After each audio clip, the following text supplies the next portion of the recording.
ഒന്നുകൂടെ വായിച്ചോ. A for apple.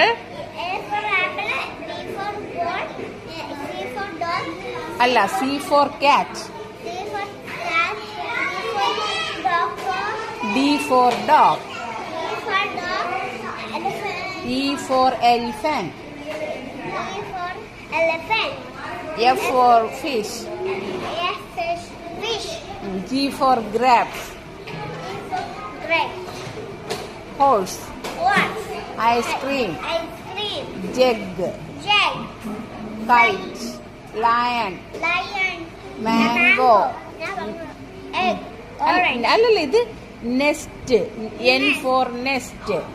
N for nest. Orange. Parrot. Quilt. Rabbit. ഇനി ഇതൊക്കെ പറഞ്ഞേ.